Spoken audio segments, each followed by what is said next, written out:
नमस्कार, मी हेमंत देसाई ऑफिशियल या माझ्या यूट्यूब चॅनलमध्ये आपलं मनापासून स्वागत करतो. शिवसेनेच्या नेत्या, शिवसेना म्हणजे असली शिवसेना जी उद्धव ठाकरेंचीच आहे, त्या असली शिवसेनेच्या झुंजार आणि लढवय्या नेत्या सुषमा अंधारे या सातत्याने अनेक अन्यायांवरती वाचा फोडत असतात. अगदी ताजं उदाहरण सांगायचं, ताजं म्हणजे गेल्या वर्षात तर बदलापूरमध्ये जेव्हा चिमुकल्या मुलींवरती अत्याचार झाला तेव्हा त्या तिथे जाऊन त्यांनी आंदोलन केलं, त्याविरोधात आवाज उठवला. त्याचप्रमाणे पुण्यामध्ये जेव्हा अनेक बेकायदेशीररित्या बार्स चालू होते आणि बारवाले पोलिसांना हप्ते देत आहेत असा आरोप होत होता, त्याची सगळी माहिती गोळा करून एक मोर्चा सुषमाताईंनी तिथे नेला होता पुण्यामध्ये आणि अक्षरशः ते चव्हाट्यावरती आणलं, तिकडचं आणलं. फलटणमध्ये डॉक्टर संपदा मुंडे यांचा दुर्दैवी मृत्यू झाला, त्यावेळी त्या प्रकरणाचे सगळे धागेदोरे तपासून माहिती घेऊन सुषमाताईंनी ऑन द फील्ड तिथे जाऊन माहिती गोळा केली, आंदोलन केलं आणि त्या मुलीला न्याय मिळवून देण्यासाठी जे जे करता येईल ते सर्व त्यांनी केले.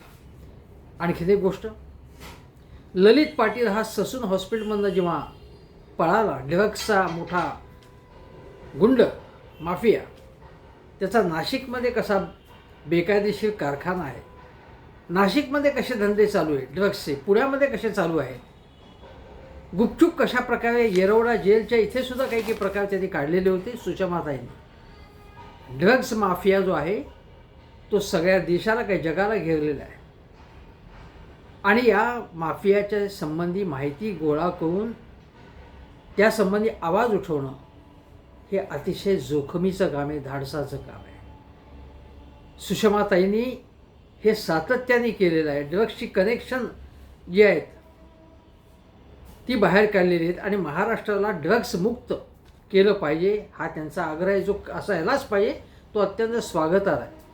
पण यासाठी रिस्क घेणं, कारण हे काहीही करू शकतात हे गुंड माफिया, तेव्हा त्यांना पहिलं म्हणजे पोलीस संरक्षण दिलं पाहिजे.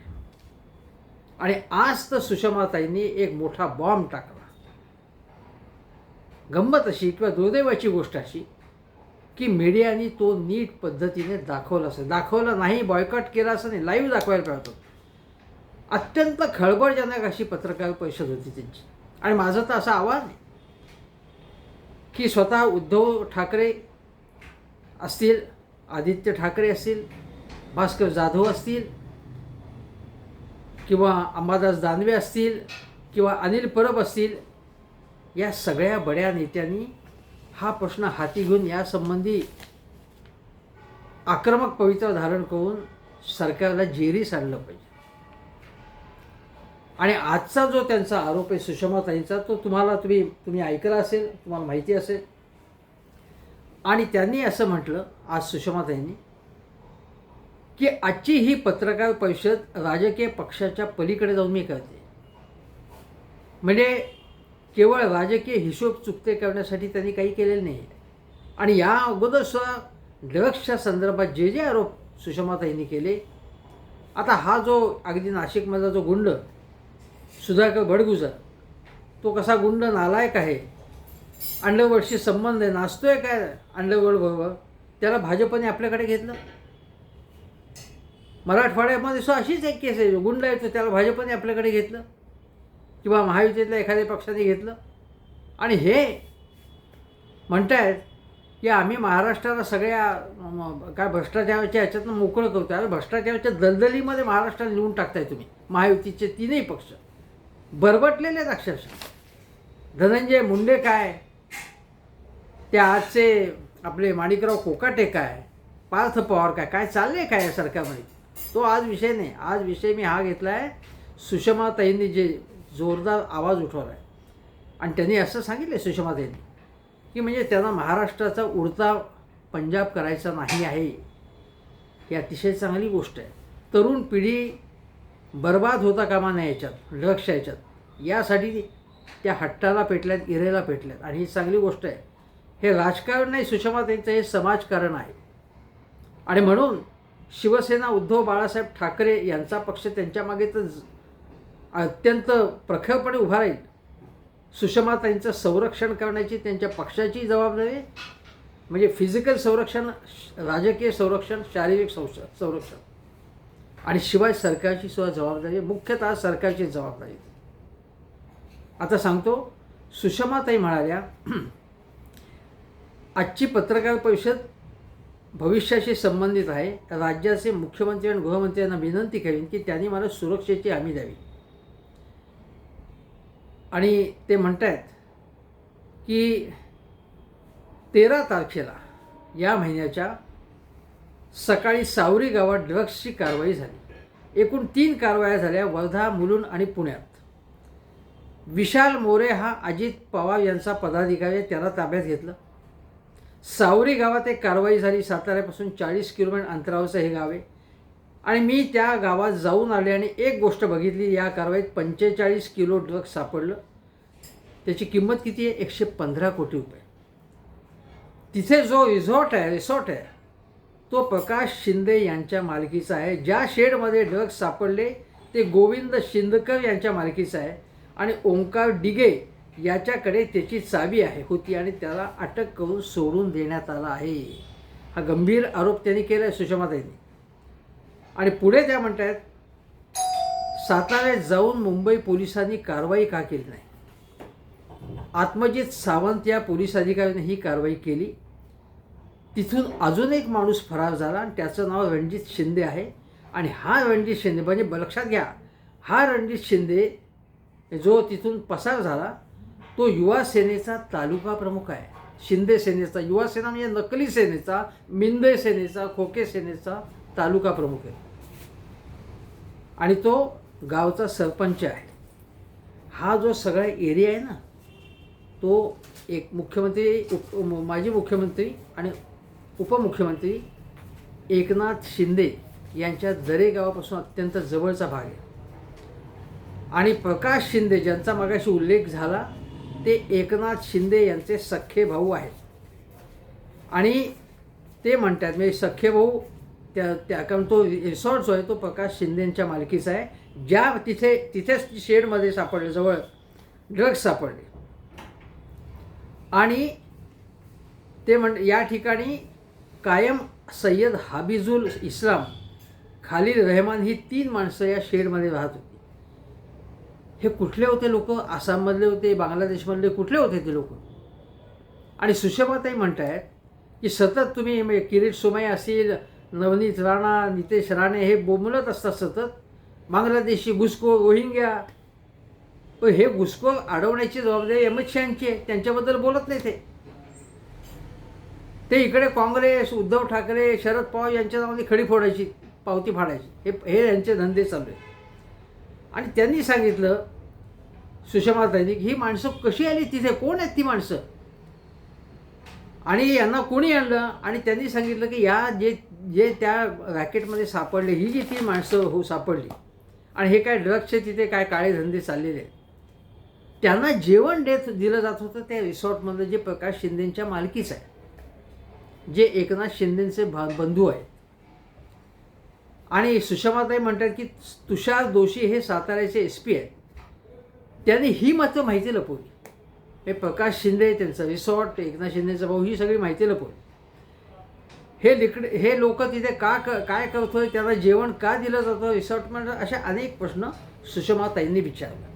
पण त्या म्हणतात की प्रकाश शिंदे हे एकनाथ शिंदेचे बंधू असावेत असं त्यांना वाटतं. पण नसले तर मग ते कोण आहेत हेही स्पष्ट करावं. पण तुषार दोशी हे जे आहेत ते माहिती लपवत आहेत. माझ्या आठवणीप्रमाणे ते फलटणच्या प्रकरणामध्ये सुद्धा त्यांचंच नाव आलेलं होतं.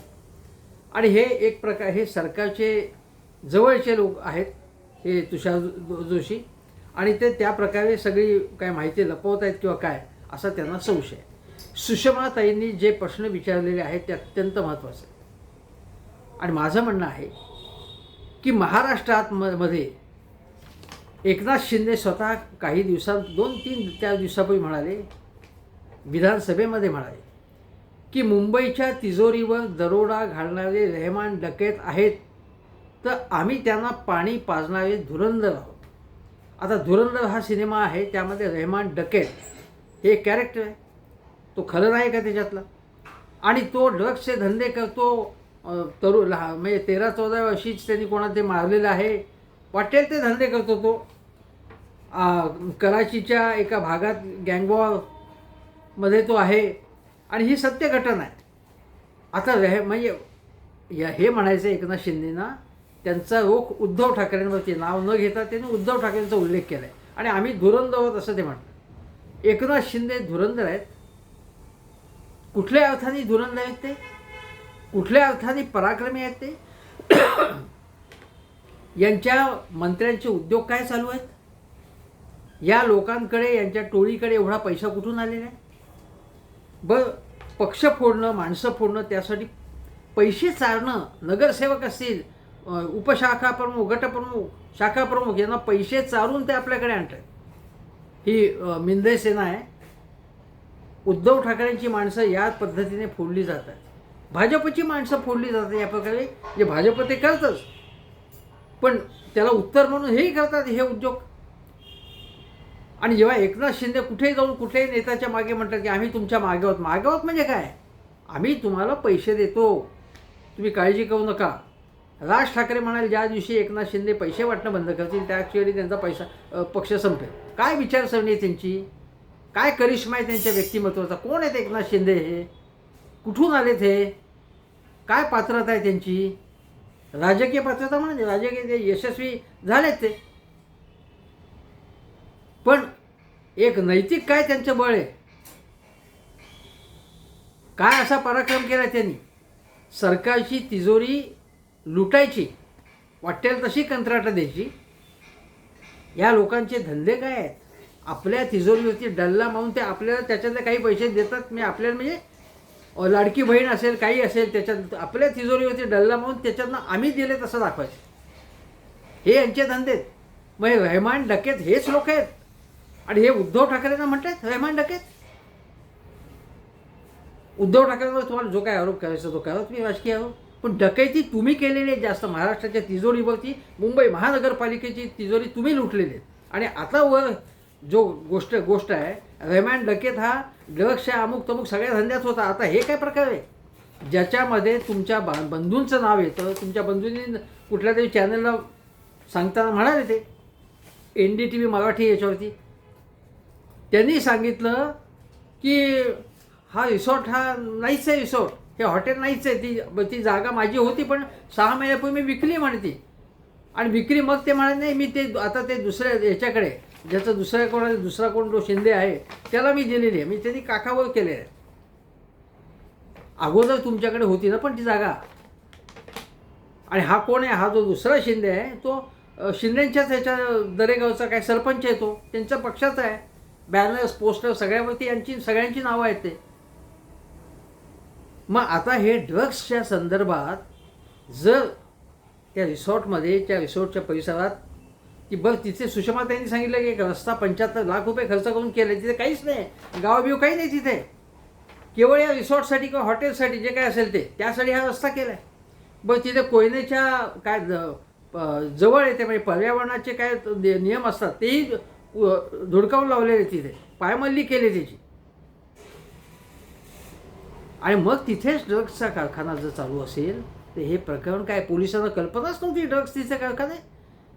बरं हे 6 महिन्यापूर्वी शिंदेचे बंधू तिथे असले तर आपल्या जवळ आपल्या परिसरात काय चाललं माहितीच नाही त्यांना.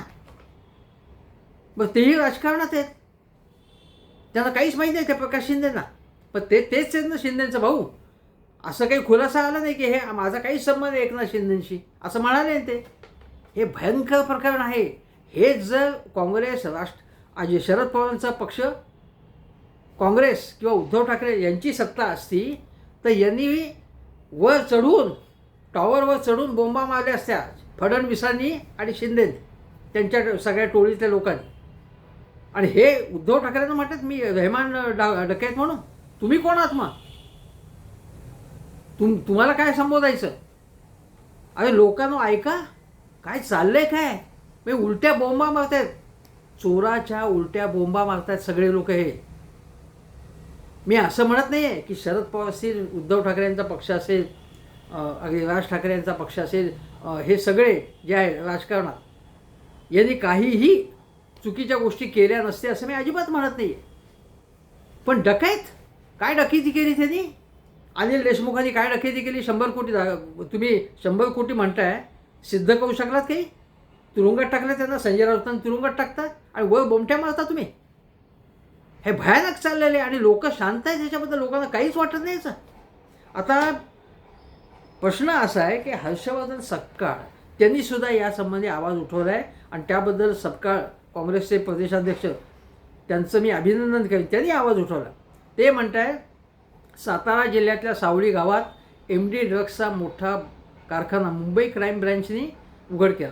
पण हे लोकल पोलिसांनी केलं नाही, हे लक्षात ठेवा.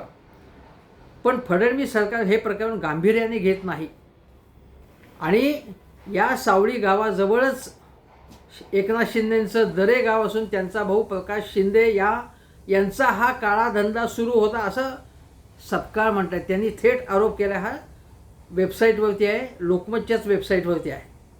आणि ते म्हणतात की एवढा मोठा ड्रग्सचा कारखाना सावळी गावात चालू होता, पोलिसांना ती कल्पनाच नव्हती साताऱ्याच्या. आणि साताऱ्याचे पोलीस अधीक्षक आणि मुख्यमंत्री देवेंद्र फडणवीस यांचे अत्यंत जवळचे संबंध आहेत. अंतरवाली सराटीत मराठा आरक्षणासाठी आंदोलन सुरू असताना माता भगिनींवर जो अमानुष लाठी हल्ला झाला त्यावेळी तेच तिथे होते. आणि सातारा येथील ड्रग्स प्रकरणी शिंदे आणि फडणवीस यांची मिलीभगत आहे का असा सवाल सपकाळांनी विचारलेला आहे. आणि हा जो त्यांनी सवाल विचारला तो अत्यंत महत्त्वाचा आहे. आता तुम्हाला शेवटचे 2-3 मुद्दे सांगतो फक्त, की नाशिक, धुळे, जळगाव, कोल्हापूर, पुणे सगळीकडे हे काही ठिकाणी ड्रग्सचे कारखाने मोठे साठे सापडलेले आहेत आपल्याकडे. काही महिला ड्रग्स पेडलरसुद्धा, पुरुष तर असतात, महिला ड्रग्स पेडलर सापडलेले आहेत. अगदी कोल्हापूरसारख्या मला वाटतं तुळजापूर वगैरे त्या ठिकाणी हे प्रचंड, तुळजापूरला असं मोठं रॅकेट आहे असं बातम्या आलेल्या होत्या. आणि जसं पंजाबमध्ये पूर्णपणे ड्रग्समध्येच तो मातीमूल होण्याची शक्यता निर्माण झाली होती, तसं कर्जतमध्ये आपल्या मुंबईजवळच्या शेळी पालनाच्या नावे हे अशा प्रकारचे काळे धंदे चालू आहेत, हेही उघड झालं होतं.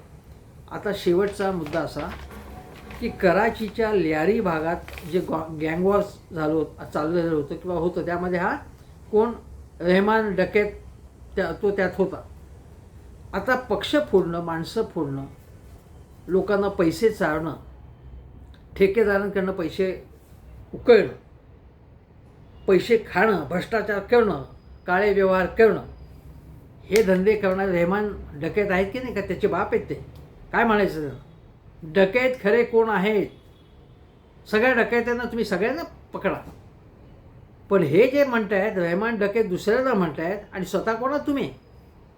हा प्रश्न जनता विचारेल. या स्थानिक स्वराज्य संस्थांच्या निवडणुकांच्या वेळी लोकांनी हे लक्षात घेतलं पाहिजे की हे ढोंगी किती लोक आहेत ते. मत तुम्हाला ज्याला द्यायचं त्याचा द्या, पण ही सगळी गोष्टीची नोंद ठेवा.